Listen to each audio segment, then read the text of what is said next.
Ada banyak bukti-bukti, ada lebih dari 20 dugaan kasus yang dibocorkan. Masa sih pembocoran itu iseng kan nggak mungkin ya. Banyak kebocoran-kebocoran. Ada beberapa kasus yang kemudian itu ada kaitan dengan yang bersangkutan. Contohnya seperti kasus Harun Masiku yang nggak tertangkap-tangkap, kasus bansos yang nggak diungkap kerugian keuangan negaranya, ancaman hukuman mati, korupsi yang menimbulkan kerugian keuangan negara yang dilakukan pada saat bencana. Tapi kan tidak dilakukan. Hidup mewah, dari mana pembayarannya? Bahkan diduga itu ada kaitan dengan pihak berperkara. Kebocoran dokumen di Kementerian SDM, tentu itu melibatkan yang bersangkutan. Bahkan baru kali ini rutan KPK itu ada perbuatan tidak pidana korupsi 4 miliar, tapi saya dapat informasi lebih dari itu sampai 6 miliar yang dikumpulkan. Dia menjadi kuat dan saling melindungi internal dan eksternal. Menyewa PO Box untuk sebagai penyaluran dugaan-dugaan pemerasan oleh oknum pimpinan KPK. Dari BUMN ada, TPPU dan suap itu ada gitu dari Jawa Timur. Gitu. Pemerasan itu dalam level tidak pidana korupsi itu level yang paling tinggi, menggunakan kewenangannya mengancam orang untuk memberikan sesuatu. Jadi pada posisi yang paling brutal gitu ya. Kejahatan di level itu baru pertama kali gitu. Saya yakin dia sudah pernah berbuat atau banyak sekali berbuat di level-level yang lain. Ini bukan kejahatan tidak pidana korupsi biasa. Ini kejahatan besar saya katakan. Ini giant fish gitu. Betapa seriusnya kejahatan ini seperti itu. Ada pimpinan lain yang ikut dalam perbuatan ini. Perbuatan yang berulang, tentunya banyak hasil dari perbuatan-perbuatan tersebut yang disimpan sebagai harta kekayaan dan disembunyikan. KPK bisa digunakan sebagai alat politik atau alat untuk mengancam pihak-pihak tertentu. Keyakinan saya yakin pimpinan lain ada yang terlibat dalam kasus ini. Ada proses kontra intelijen atau operasi intelijen, akhirnya yang tadinya memilih bukan Firly jadi memilih Firly. Dan saya punya fotonya di Jakarta Timur, mobilnya masuk gerbang rumah itu, sampai saya foto plat nomornya aja saya punya kok. Mereka membiarkan Pak Firly merajalela. Tugas saya membuat tabungan aja. Dulu Pak Firly membuat tabungan, jadi Kapolda di Sumsel, digendaki istana. Di Krimsus mengatakan akan memanggil 4 pimpinan KPK. Saya pikir ini momentum untuk KPK dibersihkan.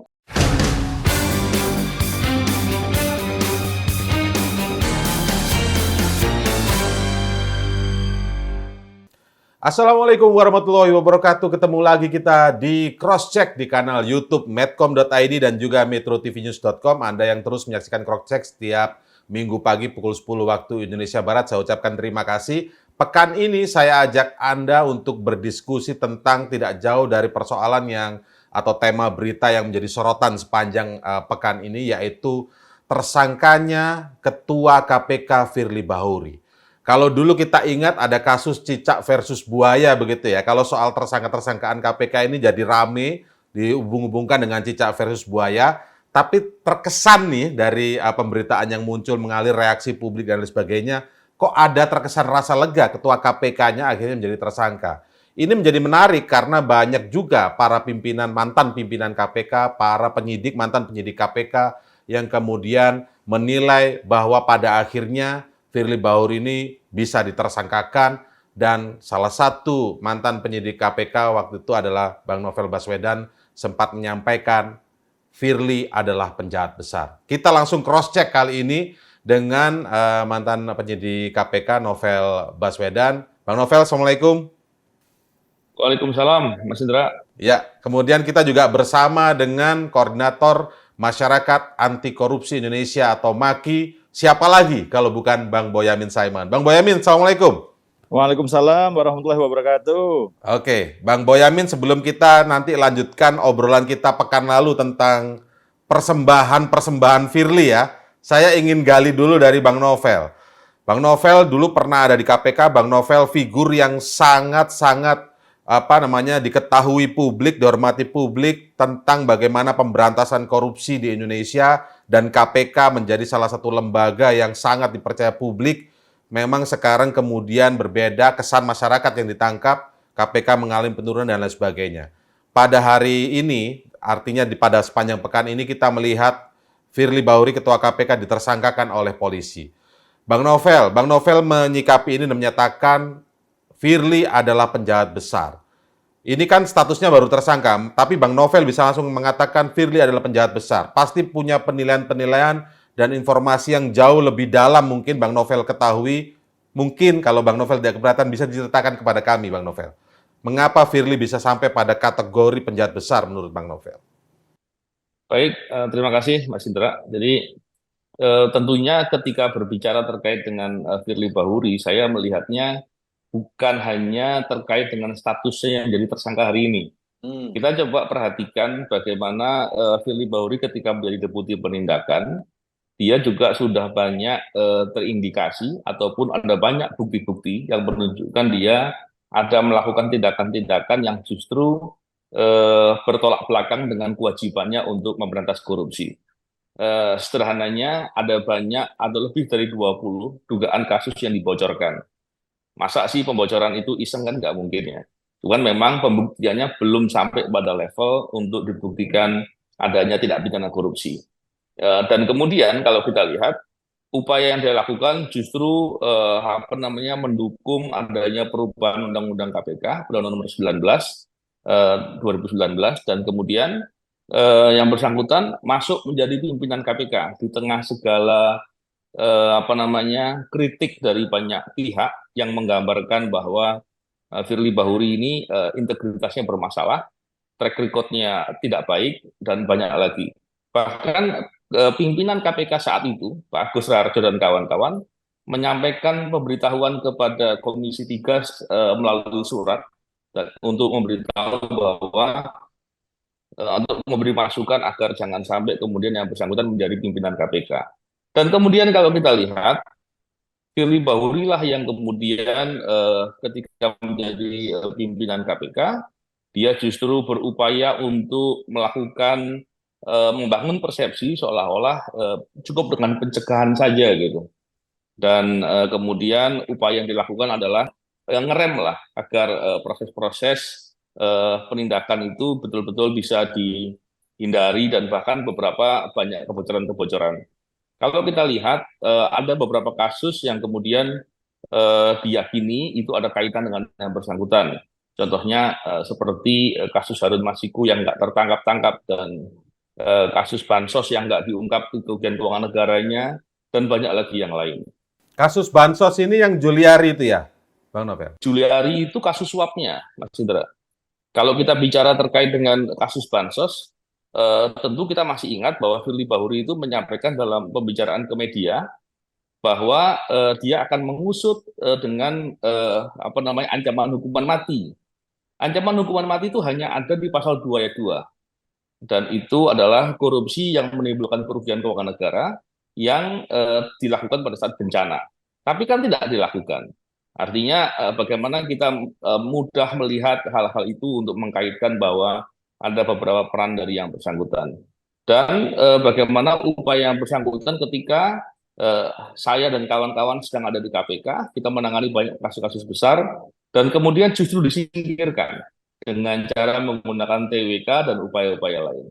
Dan ternyata dugaan-dugaan atau informasi bahwa yang bersangkutan ini diduga ada keterkaitan dengan perbuatan tidak pidana korupsi, itu beberapa kali dilaporkan, mulai dari kasus helikopter ya. Kalau kasus helikopter itu kalau nggak salah Bang Bonyamin yang melapor waktu itu. Dan kita mendukung agar itu bisa diungkap dengan sungguh-sungguh. Karena kalau kasus helikopter kemudian kan dipersepsikan seolah-olah atau dihukumi kepada yang bersangkutan seolah-olah hanya masalah hidup mewah. Padahal kalau kita lihat dari mana pembayarannya, bahkan diduga itu ada kaitan dengan pihak berperkara. Ini hal-hal yang kemudian kita bisa lihat. Belum lagi kalau kita lihat terkait dengan masalah kebocoran dokumen di Kementerian SDM. Tentu itu melibatkan yang bersangkutan. Masa sih bocornya iseng itu kan enggak ya? Tapi dulu-dulu ini kok nggak pernah dipersoalkan ya, Bang Novel, atau mungkin tidak tergaungkan, misalnya sudah dipersoalkan oleh mungkin Bang Novel dan kawan-kawannya yang ada di dalam, tapi tidak tergaungkan, atau bagaimana, bisa cerita Bang Novel? Ya, kalau kita lihat sebenarnya itu banyak digaungkan. Banyak pihak yang menyampaikan termasuk Bang Bonyamin juga saya sering mendengar menyampaikan ke media, kawan-kawan IM57 menyampaikan, kami melaporkan juga ke Dewas KPK, dan banyak lagi yang dilakukan. Tapi sepertinya Firly Bahuri ini begitu kuat, begitu tidak tersentuh gitu ya. Bahkan kalau kita lihat apa namanya, hal-hal yang dilaporkan itu mestinya nyata-nyata ya. Kalau kita lihat contohnya di kasus apa namanya baliho. Dan kemudian ada kaitan dengan beberapa orang yang berhubungan dengan kasus yang ditangani oleh KPK.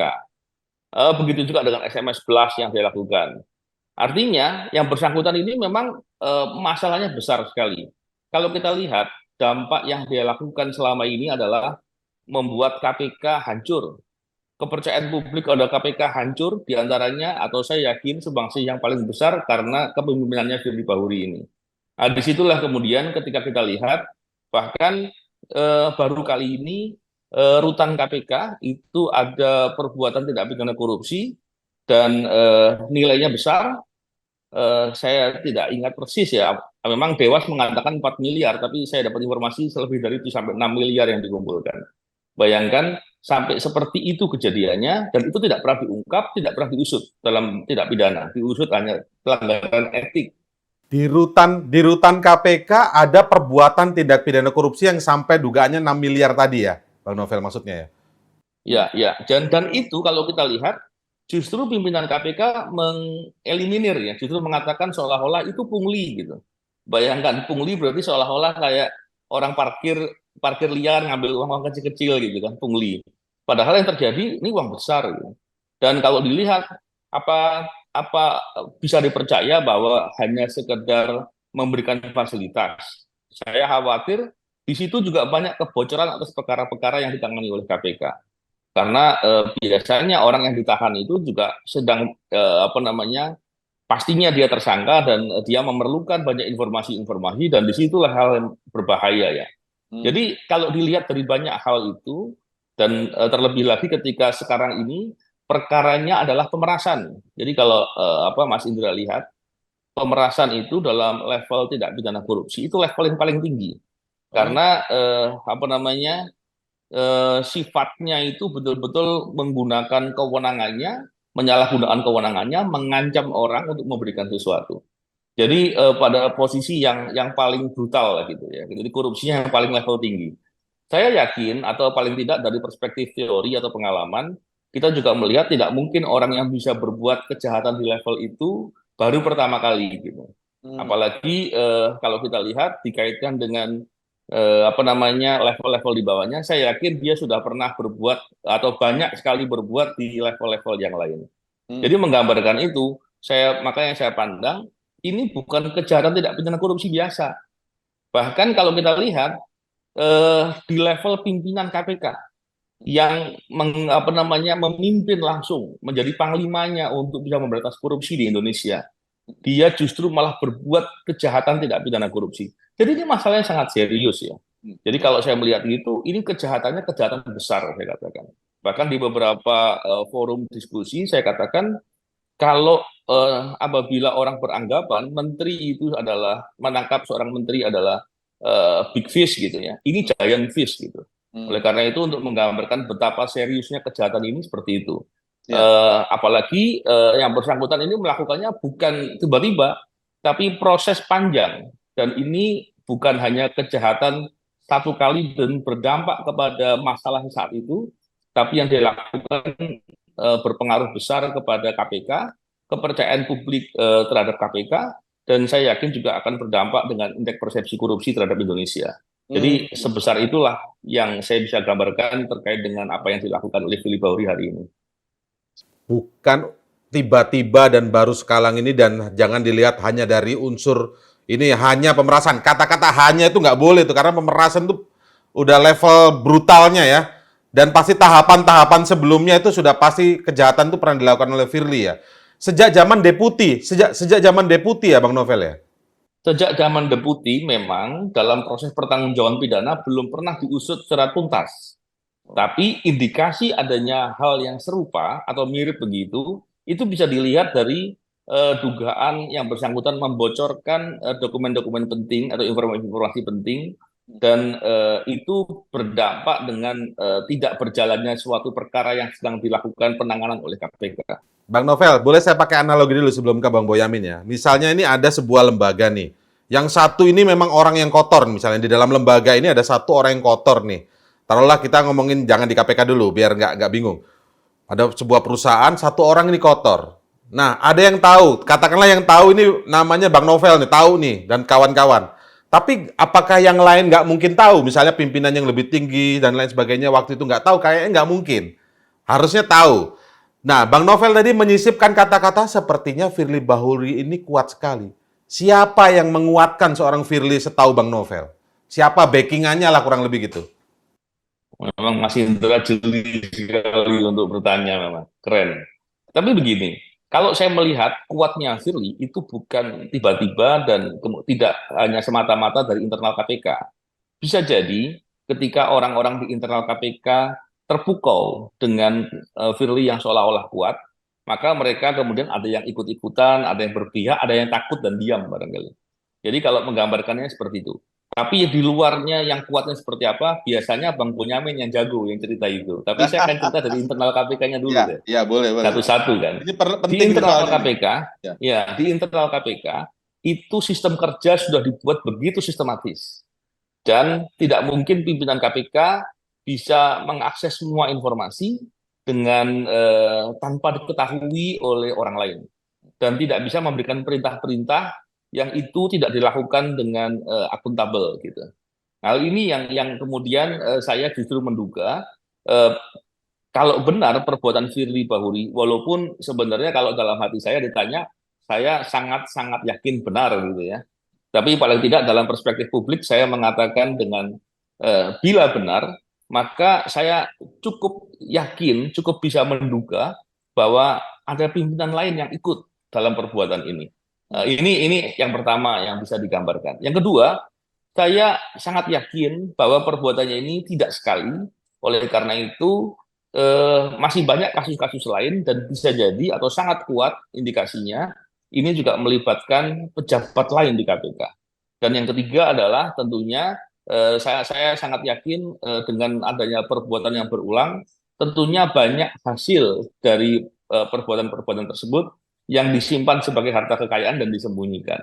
Hal-hal begitu, hal itu semua kemudian membuat dia menjadi kuat karena secara finansial dia punya modal gitu, dan kemudian secara hubungan jejaring ada banyak orang yang kemudian dalam tanda kutip tersandra begitu ya, dan ada orang yang kemudian menjadi loyalis-loyalisnya karena mendapatkan keuntungan dalam apa namanya karir ataupun dalam perspektif lainnya. Jadi disitulah yang kemudian menjadi sangat kuat.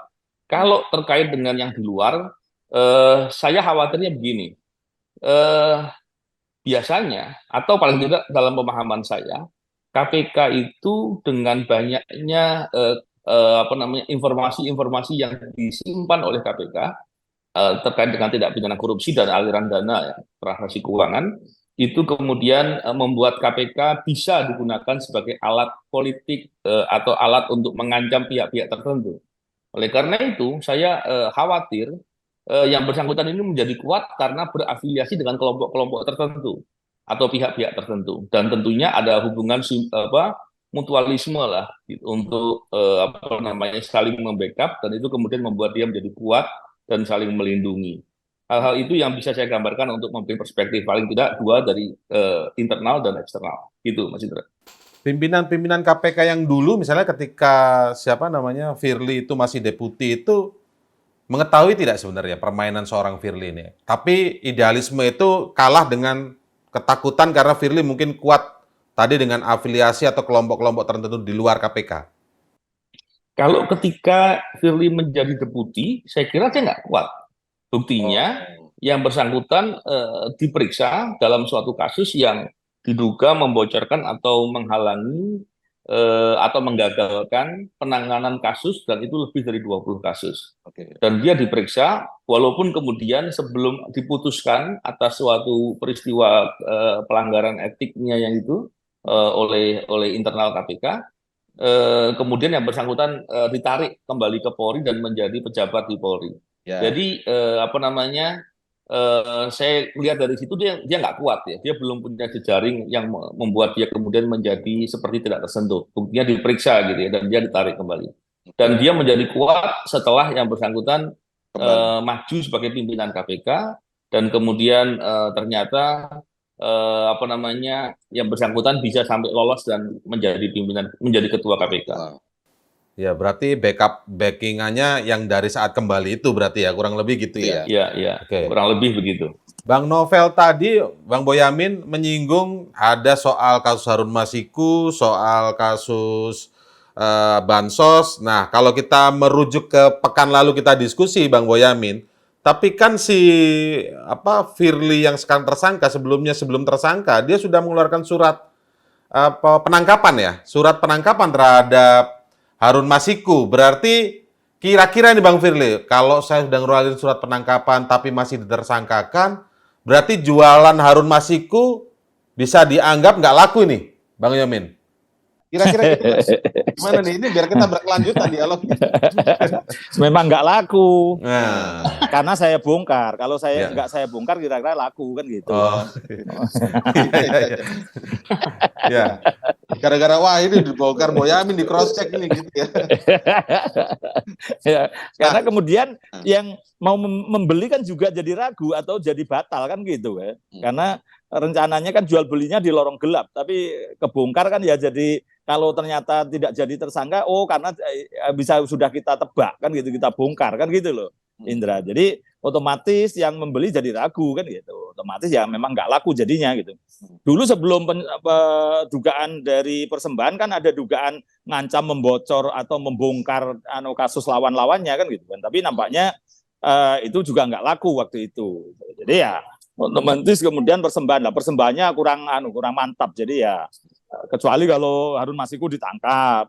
Terus penyidikan EKTP diterbitkan sprindik baru misalnya gitu. Nah, itu baru ini kan orang yang mau beli kan cuman surat penangkapan ya itu nanti kalau terus dibeli ya paling model tipikal Pak Firly kira-kira ya akan cari selamat lagi ke kelompok sebelahnya, bisa jadi begitu. Jadi nampaknya kalau dulu laku model dia menjual kanan, menjual kiri, laku lama-lama orang-orang kan sudah tahu tabiatnya kira-kira gitu. Analisa loh ini kalau ini analisa. Tapi di luar itu semua sebelum dilanjutkan Bang Boyamin, sebenarnya kita agak sedih ya, prihatin dengan ini karena berarti kini yang namanya jual beli hukum, tukar guling kasus hukum ini jadi nyata adanya berarti ya, Bang Boyamin ya. Ini menyedihkan sekali kan ya? Iya paling tidak kan rencana terkait dengan Syahrul Yassin Limpo aja kan nampak bahwa bagaimana prosesnya seperti apa. Dan beberapa yang lain saya punya catatan dugaan pencucian uangnya Nur Hadi yang kita susah payah membocorkan data informasinya dan ditangkap Bang Novel misalnya gitu. Bagaimana nyari surat perintah penangkapan harus kucing-kucingan dengan Pak Nawawi misalnya waktu itu kan. Itu kan sesuatu yang prosesnya kemudian pencucian uangnya tidak ditindaklanjuti, padahal itu besar-besar dan pernah diduga yang memberikan suap dari pencucian uang itu juga sudah diperiksa, tapi kemudian tidak ada tindak lanjutnya. Itu salah satu catatan saya. Belum ada yang lain-lain, masih ada beberapa. Kalau mau kita bongkar-bongkaran, tapi kan harus punya data yang lebih konkret misalnya. Berarti logika sederhananya gini Bang Boyamin, kembali ke soal Harun Masikunya berarti nggak akan mungkin bisa dilanjutkan ini. Karena yang Firly yang sempat akan melakukan penangkapan atau paling nggak mengeluarkan surat penangkapan. Terus yang tadi kemarin minggu lalu Bang Boyamin menganalisis bisa saja dia akan mendaur ulang kasus IKTP. Ini semua nggak akan terjadi setelah Firly tersangka berarti. Tapi mungkin nggak dilanjutkan oleh. Untuk Harun Masiku mungkin tetap dilanjutkan karena sudah terbit begitu gitu ya. Kita tunggu, mungkin mereka kalau diduga Firly itu hanya untuk tawar-menawar, tapi pimpinan yang lain pengen membuktikan bahwa mereka tidak terpengaruh urusan Firly misalnya, tetap menangkap gitu. Ya bisa aja, tapi kan ini konstelasi macam-macam juga akan nampak nanti seperti apa Indra. Jadi tetap masih hukum ini akan banyak diwarnai politik, apalagi ini menjelang Pilpres ini saya yakin. Tapi semua hal. Keuntungannya Firly apa misalnya kalau dia membongkar yang lain, toh dia sudah tersangka kan? Iya maksudnya pimpinan yang lain itu artinya meneruskan bahwa mereka juga malah bisa nangkep Harun Masiku loh, bukan kayak Firly yang hanya untuk terbit surat penangkapan aja udah bisa dipamer-pamerkan gitu. Jadi artinya mencoba melepaskan bayang-bayang dari Firly, pimpinan KPK yang sekarang. Tapi terkait dengan tadi saya ingin bocorkan dikit, Indra. Ya. Jadi bagaimana Firly itu sebenarnya dulu waktu deputi penindakan itu ada pencalonan dan sebenarnya 3 lawan 2. 3 yang memilih bukan Firly, 2 yang memilih Firly. Tapi nampaknya ada proses yang kontra intelijen atau operasi intelijen, akhirnya yang tadinya memilih bukan Firly jadi memilih Firly, akhirnya 3-2 berbalik begitu. Ini waktu konteksnya memilih yang jadi waktu Deputi. Pimpinan KPK kan ada 5. Nah, yang memilih yang getol memilih itu adalah salah satunya masih ada sekarang Pak Alex Marwata, saya sebut aja karena masih Pak Alex Marwata. Maka kemudian Pak Alex Marwata itu seperti jadi followernya Pak Firly, apapun dibela, zaman helikopter dibela, kemarin pun masih dibela begitu. Jadi itu karena memang dulu nampaknya justru pimpinan KPK pengagumnya Pak Firly itu Pak Alex Marwata, karena dari sebelumnya nggak setuju Firly menjadi setuju atau dari awal memang setuju? Memang setuju. Pak Alex Marwata itu paling setuju. Lainnya siapa lagi? Ditambah B, nah gitu. Kalau yang tidak memilih itu Pak Laude dan Pak Saud gitu. Ketuanya Pak Agus Raharjo itu sebenarnya tidak milih, tapi dia berpindah haluan, diduga dia ditekan. Gitu. Jadi saya punya catatannya. Gitu. Yang nekan siapa? Saya tahu Bang Boyamin. Lo ini kan harus namanya juga cross check ya kan nanya. Ada di kantongnya itu, ada di kantongnya. Bang Boyamin ada namanya, ada di kantongnya. Coba diintip dulu namanya nih. Nggak cuma soal cawapres aja di kantong kan? Loh, jangankan itu Pak Agus Raharjo itu dulu saya laporkan melakukan pertemuan dengan pihak berperkara dan saya punya fotonya di Jakarta Timur, mobilnya masuk gerbang rumah itu sampai saya foto plat nomornya aja saya punya kok dulu kan gitu kan. Jadi sebenarnya kalau saya juga mau menekan Pak Agus Raharjo ya bisa supaya tidak memilih Pak Firly sebenarnya kan begitu kalau mau model-model begitu. Tapi ya artinya pada posisi saya ingin menggambarkan bagaimana Pak Firly itu sebenarnya untuk pencalonan deputi penindakan aja dia harusnya nggak lolos karena yang memilih dia hanya 2 orang, sementara 3 orang yang lain nggak milih gitu. Oke, kemudian pimpinan KPK 5 yang nggak milih Pak Saud sama Pak Laude, ya, ditambah Pak Agus Raharjo tidak milih sebenarnya. Tapi jadinya ikut milih karena dugaannya tekanan, Bang Boyamin. Ya, begitu. Dugaan apa beneran nih? Beneran. Oh, beneran. Ya tinggal namanya aja disebutkan kan. Lu kan supaya clear. Tadi gambaran Bang Novel itu sebenarnya analogi saya ya. KPK itu kan sebenarnya kan membersihkan ya, orang yang membersihkan lantai kotor gitu loh ya. Nah, tapi dengan cerita soal Firly seperti ini dan dia adalah ketua KPK, berarti ini kan analoginya berarti sapu kotor. Firly ini bisa menjadi apakah sapu kotor kan begitu, Bang Boyamin. Nah, ketika ada yang berusaha membuat Firly kuat di situ dan yang lain tidak mampu bersuara, padahal runutannya tadi banyak, ada kasus yang dihambat-hambat biar nggak muncul, ada pembocoran dokumen. Ini kan siapa yang harus dibongkar selanjutnya? Kita nggak cukup ngomong Firly aja kan hari ini, begitu kan Bang Boyamin? Ya, nggak sementara Firly dulu deh. Karena ini beban KPK itu ada di Firly. Sebenarnya kalau ini misalnya nanti Pak Firly itu nggak ada, Pak Alex Marwata mungkin ya agak netral dikit lah. Karena apa yang dia kagumi sudah nggak ada dan nyatanya jatuh gitu loh. Kira-kira lebih pada posisi memperbaiki itu ya memang Pak Firly harus nggak ada di KPK. Ini jangka pendeknya begitu. Gitu. Tapi kalau jangka panjang ya bisa macam-macam lah kita diskusikan. Enggak, tapi saya tanya gini sekarang. Kan kemarin kan kita sudah singgung nama Pak Alex Marwata kan.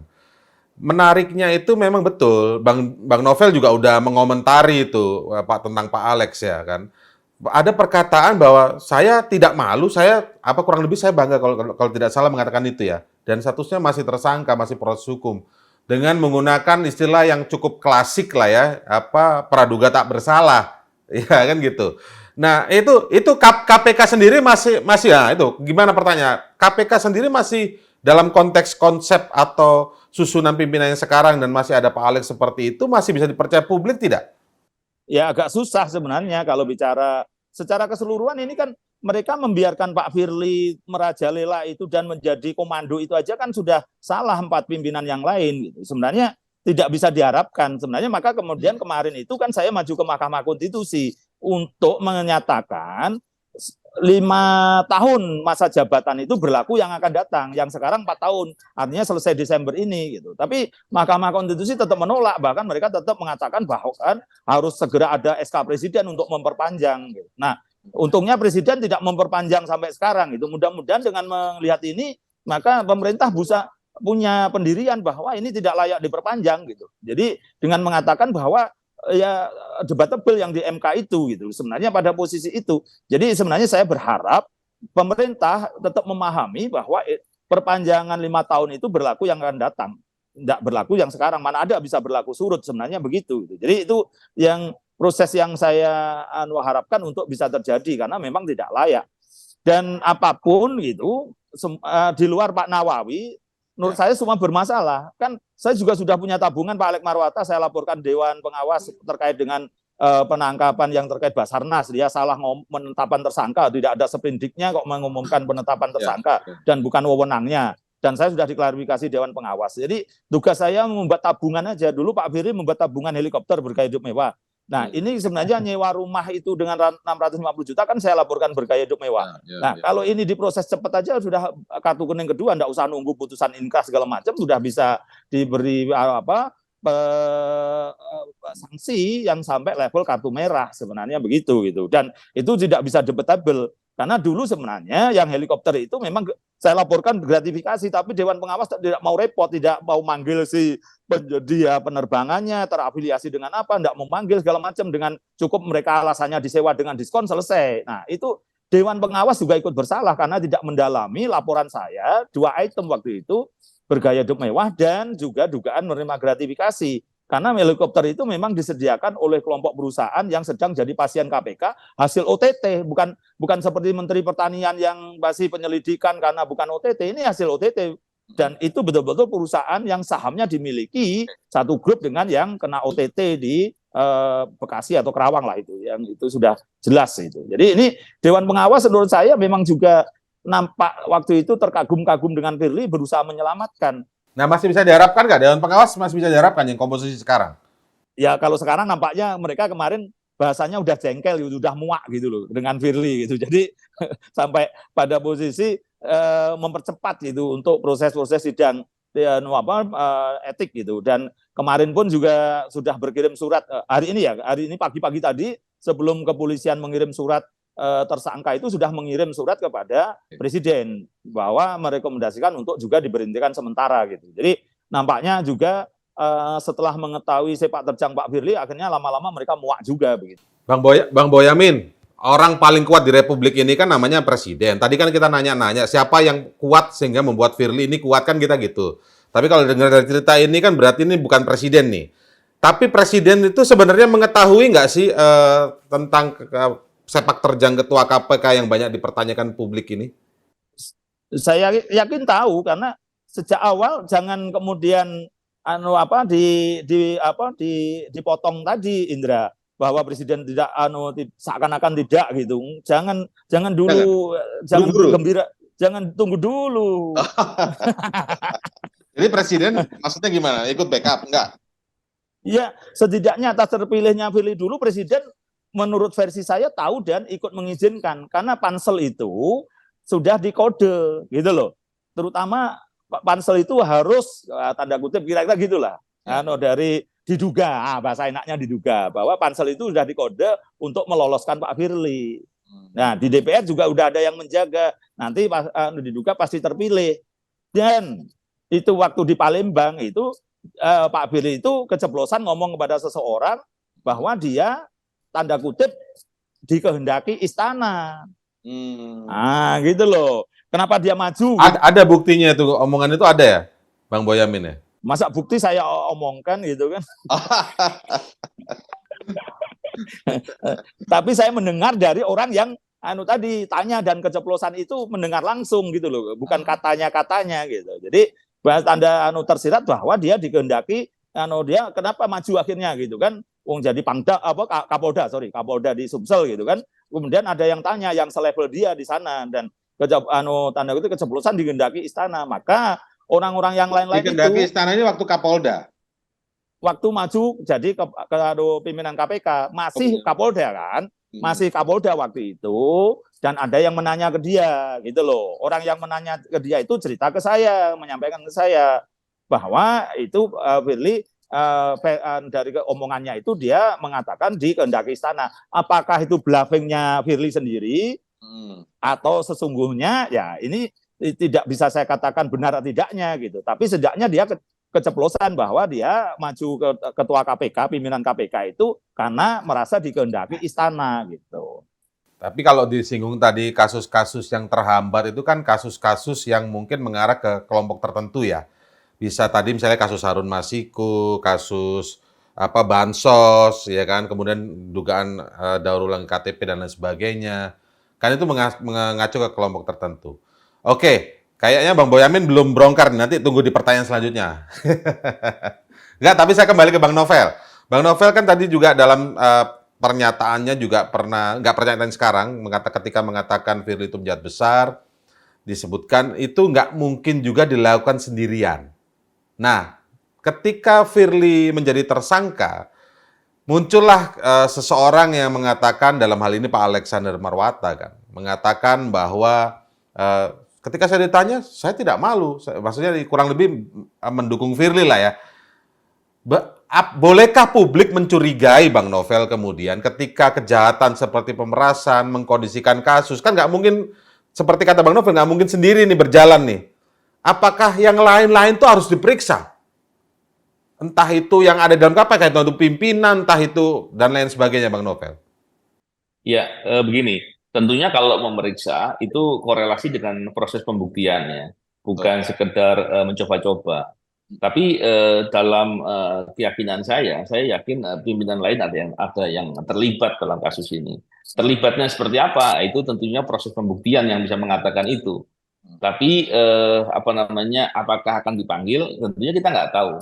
Tapi dalam keyakinan saya, dalam proses pelengkapan berkas perkara itu pastinya diperlukan keterangannya. Saya yakin akan diperiksa mestinya itu. Pasti akan diperiksa ya, karena berkas Indra, perkara ya. ini Dalam tadi logika sudah ada saya pernyataan begitu, kok dari Dirkrimsus mengatakan akan memanggil 4 pimpinan KPK. Udah ada pernyataan resmi dari apalagi itu, Dirkrimsus Polda Metro Jaya.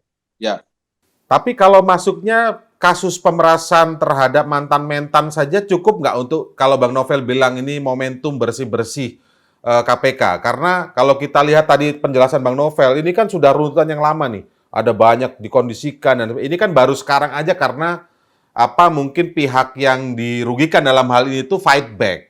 Gitu loh. Kesannya kan itu. Akhirnya muncul rame dan lain sebagainya. Yang sebelum-sebelumnya ini gimana untuk mengkolek sebelumnya? Kalau Bang Novel sebagai mantan penyidik ini kan pasti tahu gimana caranya yang lama-lama ini bisa terungkap juga ke publik, Bang Novel. ya begini. Kalau itu dilakukan di proses penyidikan sekarang ini, bisa jadi itu akan apa namanya perlu effort yang besar ya, dan perlu waktu tentunya.